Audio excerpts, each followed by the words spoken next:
नमस्कार दोस्तों, कैसे हैं आप लोग। स्वागत है आपका इस YouTube चैनल पर। दोस्तों, हम लोग पढ़ रहे थे संविधान सभा का गठन हो गया था, जिसके स्थायी अध्यक्ष के रूप में हमें कौन मिला था, डॉक्टर राजेंद्र प्रसाद मिले थे। और उन्हीं की देखरेख में अब संविधान का निर्माण होना था। देखिए, संविधान का निर्माण होना बहुत ही आसान काम नहीं था, मतलब आसान बिल्कुल भी नहीं था, क्योंकि पूरे देश का संविधान बनना था। तो इसमें क्या हुआ था कि बहुत सारे देशों को लिया गया था। लगभग 60 देशों से ये चीज़ें प्राप्त, मतलब देखा गया था कि इनके देश में क्या प्रावधान, इनके देश में क्या प्रावधान है, ये देखना था। तो इसके लिए कई समितियां बनाई गई थी। तो देखिए, आज जो हम लोग क्लास में पढ़ने वाले हैं, वो पढ़ने वाले हैं रटने वाली चीज़ें, जो आपको डाटा रटना पड़ेगा। तो जो समितियां बनाई गई थी, उन समितियों को हम लोग देखेंगे। आज जो देखेंगे हम लोग डाटा देखेंगे, ठीक है, कौन किसने क्या कहा, और संविधान के बारे में देखेंगे कि डिजाइन किसने बनाया, लिखा किसने। तो ये सब बातें हम लोग देखने वाले हैं। तो आज की जो बातें रहेंगी वो रहेंगी दोस्तों याद करने वाली, ज़्यादातर याद करने वाली। चलो, तो हम लोग आज देखिए, इतना बड़ा संविधान बनने जा रहा था, तो भैया समितियां तो बनेंगी ही, उन्हीं की देखरेख में काम होना था, ठीक है। तो यहाँ पर हेडिंग डालते हैं समितियां, प्रमुख समितियां, प्रमुख समितियां। तो पहले देखो, इसमें समिति कौन सी थी, प्रारूप समिति, प्रारूप समिति, ठीक है। दूसरी कार्य संचालन समिति, और जो समिति मैं बता रहा हूं तो उनके आपको जो है अध्यक्ष भी याद करना है, ठीक है। तो प्रारूप समिति हो गया। अच्छा, इसको इधर से थोड़ा सा साइड में लिखते हैं, और यहां से नंबर 1 प्रारूप समिति, जो काफी इंपॉर्टेंट थी।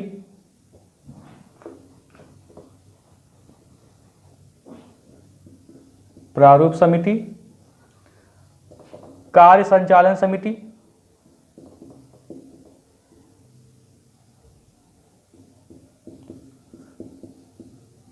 कार्य संचालन समिति। तीसरा है संघ शक्ति समिति, संघ शक्ति समिति। चौथा है संघ संविधान समिति।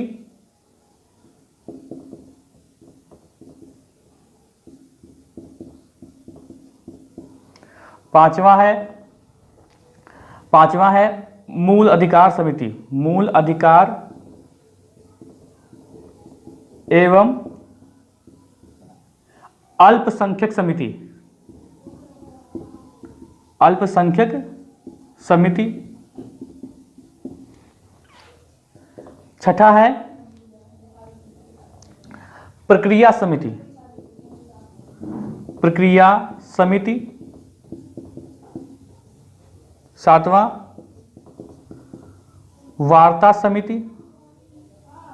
अच्छा रुको एक सेकंड, यहीं पर लिख लेते हैं, यहीं पर लिख लेते हैं प्रांतीय समिति, प्रांतीय संविधान समिति, यहीं पे लिख लेते हैं प्रांतीय संविधान समिति, ठीक है। और यहां पर देखो लिख लेते हैं मूल अधिकार उप समिति,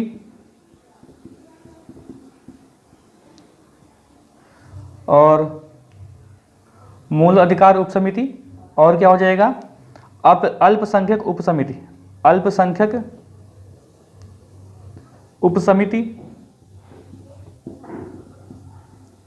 और नवा देखिए, नवा है प्रक्रिया समिति, प्रक्रिया समिति। 10वां है वार्ता समिति। 11वां है, 11वां क्या है, बहुत हो गया यार। 11वां है तदर्थ झंडा समिति। और 12वां क्या है, 12वां है सदन समिति, सदन समिति। और 13वां है, ये क्या हो जाएगा, ये हो जाएगा वित्त एवं स्टाफ समिति। तो आपको इतनी समितियां याद करनी हैं। और यहाँ नीचे तक शो कर रहा है, मैं एक बार चेक कर लूँ जरा। नीचे तक शो नहीं कर रहा यार, चलो मैं बता अभी साइड में लिख देता हूँ, ठीक है। देखो, प्रारूप समिति के अध्यक्ष कौन थे? डॉक्टर भीमराव अंबेडकर। यहाँ मैं छोटे छोटे नाम लिख रहा हूँ जल्दी जल्दी। अंबेडकर, अंबेडकर। कार्य संचालन समिति कौन थे? के एम मुंशी, के एम मुंशी। संघ शक्ति समिति के, संघ शक्ति समिति, और संघ अगर संघ आ जाए तो वहां पर क्या लगाना होगा? J L Nehru. मूल अधिकार एवं अल्पसंख्यक समिति के कौन थे? और प्रांतीय संविधान, तो ये दोनों के सरदार वल्लभ भाई पटेल। देखो ये अध्यक्ष आपको याद रखने। अच्छा रुको, मैं दूसरे मार्कर से लिखता हूं वरना आप लोग कंफ्यूज हो जाएंगे।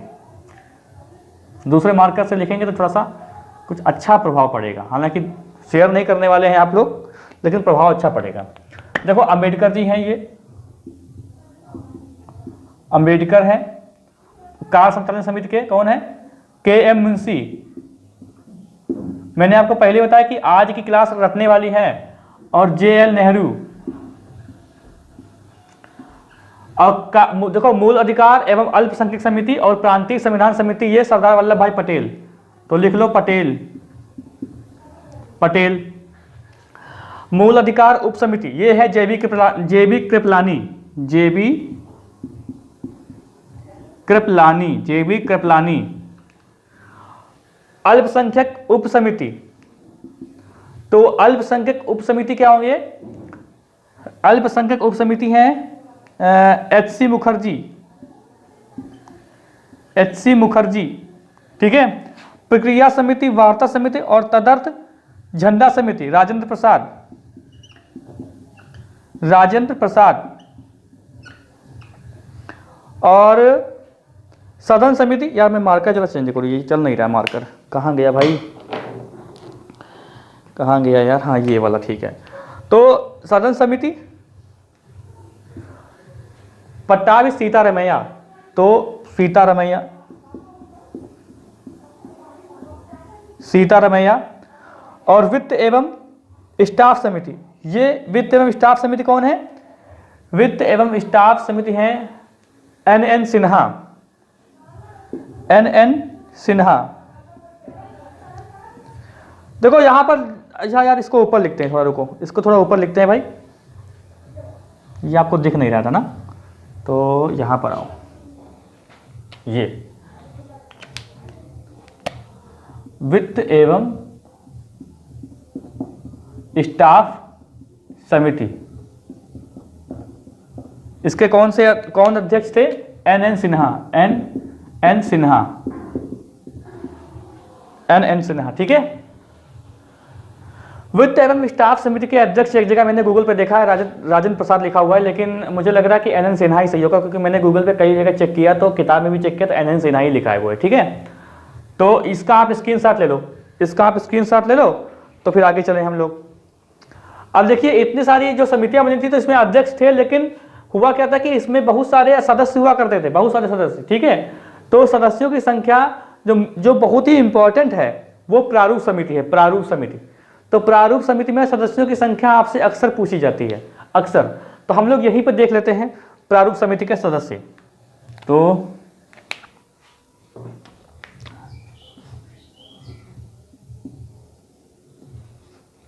प्रारूप समिति के सदस्य पूछते हैं लोग, क्वेश्चन पूछा जाता है। तो प्रारूप समिति,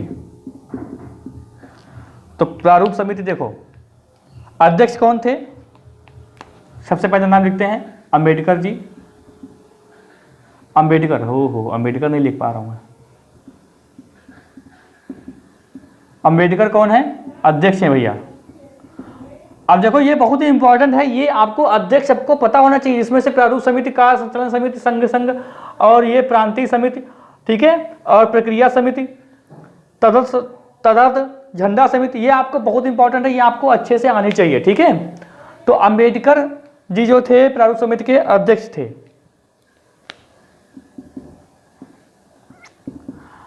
फिर देखो, फिर क्या था भाई, कृष्णा गोपाला, क्या नाम है देखो इनका, भूल गया मैं नाम, एक सेकंड, गोपाला, हाँ हाँ, एन गोपाला स्वामी अय्यर, गोपाला स्वामी अयंगर। 3 है कृष्णा मचारी, कृष्णा स्वामी, सॉरी, बहुत ही अटपटे नाम है जो मुझे खुद कभी कभी प्रॉब्लम हो जाती है। अभी मुझे देखो, मैंने कृष्णा मचारी लिखा, ठीक है, और मुझे याद आ गया। अभी मैं बताता हूँ कि ऐसा कैसे हो सकता है, ऐसा कैसे हुआ। तो देखो, कृष्णा स्वामी है ये, कृष्णा स्वामी अय्यर, और चौथा पॉइंट देखो, चौथा कौन है, अब के.एम. मुंशी। अच्छा, के.एम. मुंशी कई बार नाम आया, तो देखो कन्हैया लाल मनिकलाल मुंशी नाम इनका पूरा है, और ये इकलौते कांग्रेसी थे यहाँ पर इस सभा में, इस समिति में।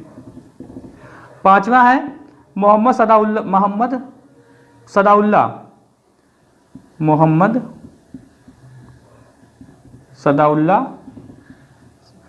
सैयद मोहम्मद सदाउल्ला भी लिखा जाता है। और 6 देखो, 6 है वी.एल. मित्र, और 7वां क्या है, 7वां है डी.पी. खैतान। अब देखो यहाँ पर कुछ दोस्तों चेंजेस हुए। चेंजेस क्या हुए कि जो वी.एल. मित्र हैं, इनका स्वास्थ्य खराब हो गया था, तो इन्होंने इस्तीफा दे दिया था। तो इनकी जगह कौन सदस्य बना था, ये क्वेश्चन आपसे बनता है। तो इनकी जगह बना था माधव राव इनकी जगह आए थे, और डी.पी. खैतान की मृत्यु हो गई थी, ठीक है, मृत्यु। तो कौन बना था, अब यहां पर देखो, डी.पी. खैतान की मृत्यु हो गई, तो यहां पर है कृष्णा मचारी।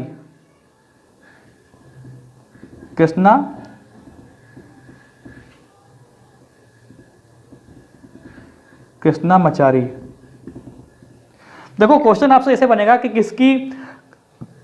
किसने इस्तीफा दे दिया था प्रारूप समिति से किसने इस्तीफा दे दिया था। तो आपको बताना है, वी.एल. मित्र ने स्वास्थ्य के कारण इस्तीफा दे दिया था, लेकिन किसकी मृत्यु हो गई थी, वो डी.पी. खैतान है। और डी.पी. खैतान की मृत्यु के बाद कौन आया था, कृष्णा मचारी।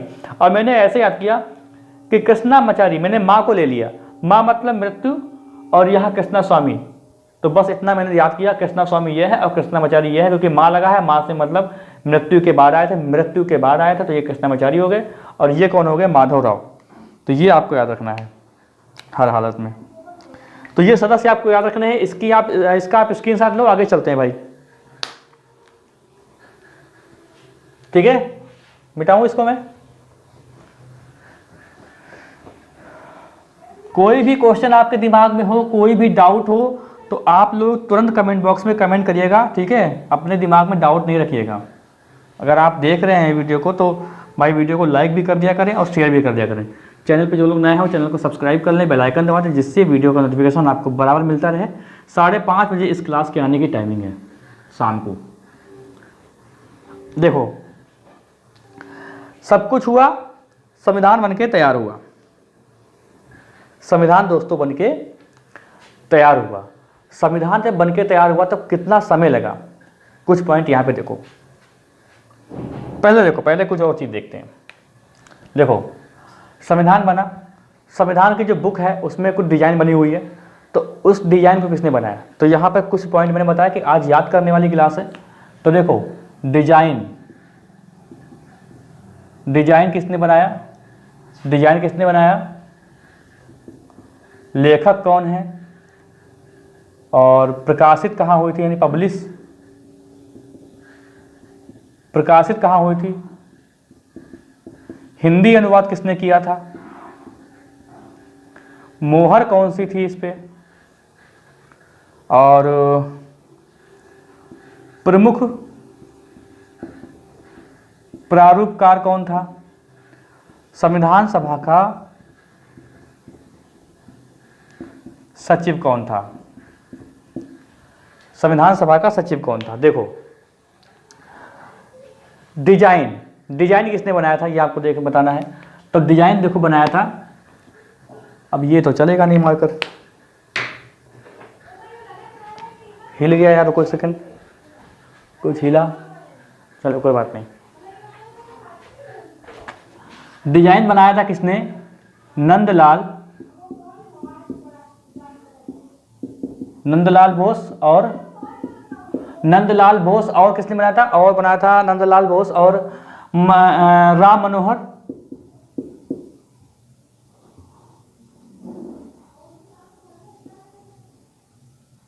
राम मनोहर सिन्हा। ठीक है, लेखक कौन है, इसका लेखक कौन था, इसका लेखक कौन था ये कहा गया है। तो देखो प्रेम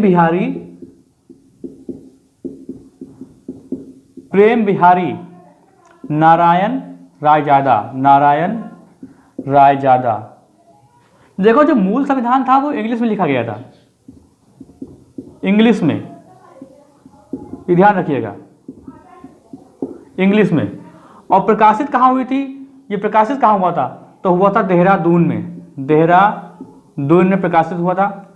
हिंदी अनुवाद किसने किया था, हिंदी अनुवाद भाई अंग्रेजी में लिखा गया था, तो इसका हिंदी अनुवाद किसने किया था, तो इसका हिंदी अनुवाद किया था बसंत कृष्ण वैध। ठीक है, और मोहर, हाथी की मोहर लगी थी। प्रमुख प्रारूपकार कौन थे, तो LN मुखर्जी। और संविधान सभा सचिव कौन थे, संविधान सभा सचिव M.A. अय्यर, ये संविधान सभा के सचिव थे। ठीक है, इसका स्क्रीनशॉट ले लो भाई। देखो एक चीज बता दूं मैं आपको, संविधान सभा के सदस्य के रूप में कभी भी गांधी जी और जिन्ना नहीं आए थे, ये ध्यान रखिएगा। ठीक है, क्योंकि क्वेश्चन बन जाता है। तो गांधी जी और जिन्ना ने कभी भी संविधान सभा के सदस्यों के रूप में अपने आप को नहीं रखा। ठीक है, चलो आगे चलते हैं भाई, आगे बढ़ो। इसको स्क्रीनशॉट ले लिया आपने।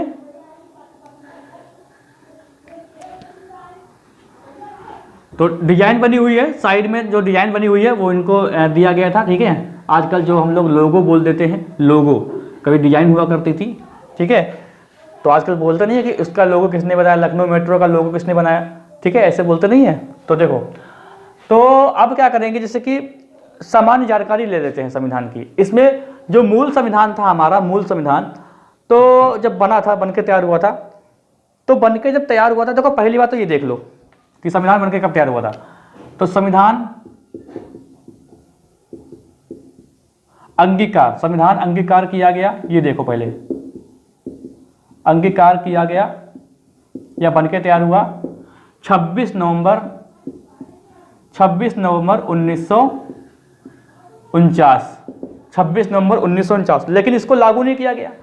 ये बहुत ही बेसिक कॉन्सेप्ट है। लागू इसलिए नहीं किया गया क्योंकि क्या था कि कुछ ही महीने बाद वो डेट आने वाली थी जब पहली बार स्वतंत्रता के लिए झंडा फहराया गया था। ठीक है, वो लाहौर अधिवेशन था 1930 में, तो 26 जनवरी 1930 में एक झंडा फहराया गया था। तो उसी दिन का इंतजार था कि हम लोग उसी दिन पे हम लोग अपना संविधान लागू करेंगे। तो देखो लागू कब हुआ, ये क्वेश्चन आते हैं और ये अक्सर क्वेश्चन गलत कर देते हैं लोग। लागू किया गया कब, लागू किया गया ये 26 जनवरी 1950 को लागू किया गया। 26 जनवरी 1950 को लागू किया गया। ठीक है, 26 जनवरी 1950 को लागू किया गया। तो 26 नवंबर को ही हम लोग विधि दिवस मनाते हैं, इसी के चक्कर में, ठीक है, इसी का रोल है कि 26 नवंबर को हर वर्ष हम लोग विधि दिवस मनाते हैं। तो 26 जनवरी 1950 को ये संविधान लागू किया गया था। ठीक है, और कुछ पॉइंट देख लेते हैं, जैसे कि फटाफट, जैसे अभी 2 पॉइंट रह गए थे क्योंकि मैं नहीं चाहता कोई पॉइंट छूटे। मई 1949 में जो ब्रिटिश राष्ट्रमंडल है, भारत की स्वतंत्रता स्वीकार की थी। ठीक है, तो मई, ये पॉइंट लिख लो भाई अलग से, मई 1949 में ब्रिटिश राष्ट्रमंडल ब्रिटिश राष्ट्रमंडल ने भारत की स्वतंत्रता स्वीकार की थी। अब ये क्वेश्चन आपसे बन सकता है, ठीक है, तो याद रखिएगा भाई। मई 1949 में ब्रिटिश राष्ट्रमंडल ने भारत की स्वतंत्रता स्वीकार की थी। चलो ठीक है, आगे एक पॉइंट और लिख लीजिए, संविधान बनने में कितना समय लगा, ठीक है, ये भी देख लो। संविधान बनने में समय, ये भी इंपॉर्टेंट है, बनने में समय, ये क्वेश्चन आता है।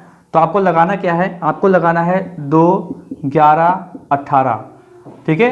तो 2 साल, ऐसे लिख लो भाई, 2 साल 11 महीने 18 दिन, 2 साल 11 महीने 18 दिन, 2 साल 11 महीने 18 दिन संविधान बनने में समय लगा था, ठीक है। तो इसका आप स्क्रीनशॉट ले लो भैया, आगे चलते हैं हम लोग। अच्छा, एक बात है यहीं पे देख लेते हैं कि मूल संविधान, ठीक है, मूल संविधान जब संविधान बनके तैयार हुआ था भाई, और वर्तमान संविधान देख लो। वर्तमान संविधान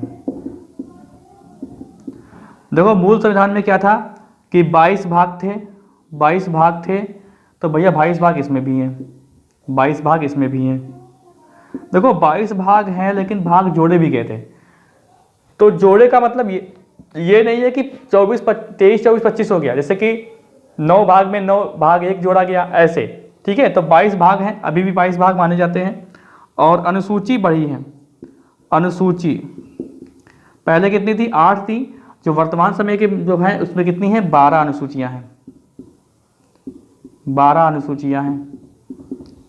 और 12 अनुसूचियां हैं। और अनुच्छेद की बात करते हैं, अगर अनुच्छेद कितने हैं, तो 395 हैं, और वर्तमान में कितने हैं, 450 प्लस कर सकते हैं। अब 450 अनुच्छेद अगर कहा जाए कि वर्तमान में मूल रूप से कितने अनुच्छेद है, तो आपको लगाना है 395। क्यों? क्योंकि 395 के अंतर्गत ही अनुच्छेद बनाए गए हैं, ठीक है। तो जो भी संशोधन हुए हैं, तो उसके अंतर्गत ही आर्टिकल रखे जाते हैं। तो अगर देखा जाए मूल रूप से, तो 395 ही अनुच्छेद माने जाएंगे। फिर देखो, अगर बात करते हैं संशोधन, देखिए समय के हिसाब से इंसान को बदलना पड़ता है। आप भी सोचिए इस बात को कि समय के हिसाब से इंसान को बदलना पड़ता है। जब संविधान बदल सकता है समय के अनुसार, तो उसमें संशोधन किए जाते हैं। भाई समय बढ़ रहा है, समय कुछ बदल रहा है, तो उसी के हिसाब से कुछ अमेंडमेंट करने पड़ते हैं, संविधान संशोधन करने पड़ते हैं। तो देखो, पहला संविधान संशोधन तो हो गया था 1951 में ही। पहला संविधान संशोधन करना पड़ा था 1951 में ही, जब 9वीं अनुसूची जोड़ी गई थी। 9वीं अनुसूची जोड़ी गई थी, ठीक है। अभी तक का सबसे लेटेस्ट कौन सा है? 105वां संविधान संशोधन। कौन सा है? नागरिक बिल संशोधन, नागरिकता एक्ट कह सकते हैं, नागरिक बिल संशोधन। 12 दिसंबर 2019 को राष्ट्रपति ने इसको स्वीकृति प्रदान कर दी थी, तब ये बिल बन गया है, ठीक है। बिल मतलब एक्ट बन गया है। हालांकि इस पे अभी बहुत बवाल है, लेकिन ये एक्ट बन चुका है, ठीक है। तो आओ अब ले लो इसका स्क्रीनशॉट। अब हम लोग देखते हैं इसके आगे की बात। देखो, अब हम लोग दोस्तों क्या देखेंगे, प्रस्तावना के बारे में। प्रस्तावना से आपसे किसने क्वेश्चन, ये वीडियो चल रहा है, मैं देख लूँ एक बार। प्रस्तावना से आपसे कितने क्वेश्चन बन सकते हैं, ये बात मैं बताऊंगा आपको, ठीक है। अधिकतम कितने क्वेश्चन बनाए जा सकते हैं, अधिकतम बहुत, लेकिन हाँ इंपॉर्टेंट जो होंगे वो। देखो, प्रस्तावना हम लोग नहीं पढ़ेंगे, प्रस्तावना बेकार की चीज़ें, खाली मूली, इतना कौन याद करता है प्रस्तावना। अगर हाँ एक क्वेश्चन होता है कि प्रस्तावना कितनी लाइन में है, तो प्रस्तावना 1 लाइन में है, क्योंकि सब सारे कॉमा लगे हुए हैं, पूर्ण विराम नहीं लगा हुआ है, तो प्रस्तावना हमेशा बताएंगे तो एक ही लाइन में लिखी हुई है, ठीक है। तो ये हेडिंग डाल लो प्रस्तावना। प्रस्तावना से कितने क्वेश्चन बन सकते हैं? देखो, प्रस्तावना में शब्द जोड़े गए थे कौन कौन से? समाजवादी,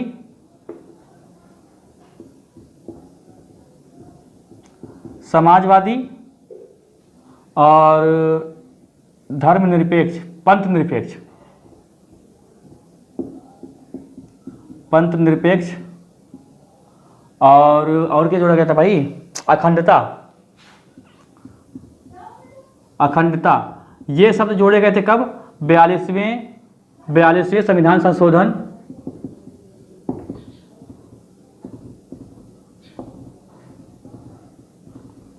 1976। इसीलिए देखो 42वां संविधान संशोधन जो है इसको बोलते हैं मिनी संविधान। अब आप लोग कहोगे सर आपने तो कहा था कि 1935 को मिनी संविधान बोलते हैं, तो वो 1935 का शासन अधिनियम है। ये क्या है, 42वां संविधान संशोधन। अगर संविधान संशोधन की बात करते हैं तो 42वां संविधान संशोधन को हम लोग मिनी संविधान कहते हैं, मिनी संविधान, लघु संविधान, मिनी कॉन्स्टिट्यूशन बोल सकते हैं, मिनी संविधान।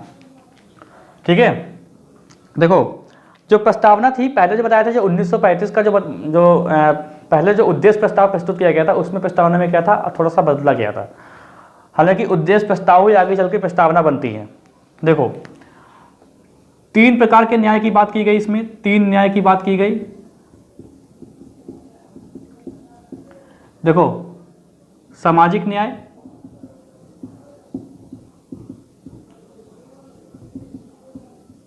आर्थिक न्याय, राजनीतिक न्याय, राजनीतिक न्याय। 3 स्वतंत्र। अब स्वतंत्रता की बात देखो, स्वतंत्रता देखो, मैंने कल बताया था कि एक तो है विश्वास, विचार, अभिव्यक्ति, उपासना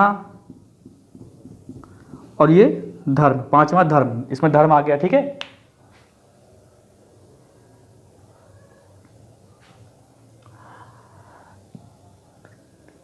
समाजवादी, पंथ निरपेक्ष, अखंडता, 42वें संविधान संशोधन 1976, इसको बोलते हैं मिनी संविधान। 3 न्याय की बात की गई, इसमें भी सामाजिक न्याय, आर्थिक न्याय, स्वतंत्र और राजनीतिक न्याय। धार्मिक न्याय नहीं है इसमें। ठीक है, विश्वास, विचार, अभिव्यक्ति, उपासना, धर्म। ठीक है, अब यहाँ पर हम लोग, जैसे कि क्या होता है कि संविधान एक बहुत बड़ी चीज़ थी जो बन के तैयार हो गई थी, बहुत ही बड़ा सपना था, सपना भी नहीं देख सकते थे लोग। ठीक है, तो इसके लिए प्रस्तावना के लिए कुछ शब्द कहे लोगों ने, तो प्रस्तावना के लिए जो शब्द कहे हैं तो उसको देख लेते हैं दोस्तों। प्रस्तावना के लिए जो शब्द बोले गए हैं वो बहुत इंपॉर्टेंट है। तो पहली बात देखो, प्रस्तावना को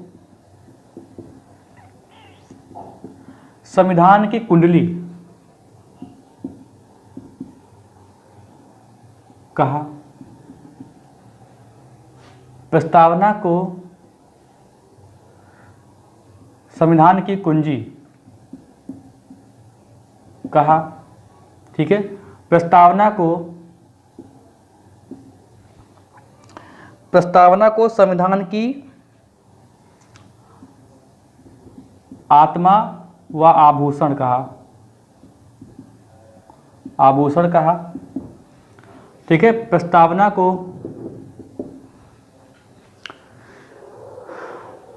को दीर्घकालीन सपनों का विचार, दीर्घकालीन सपनों का विचार किसने कहा। ठीक है, और देखो पवित्र दस्तावेज,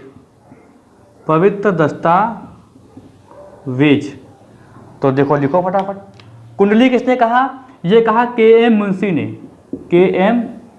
मुंशी ने कहा, ये संज्ञा दी थी। और कुंजी किसने कहा, हिदायतुल्लाह ने कहा, हिदायतुल्लाह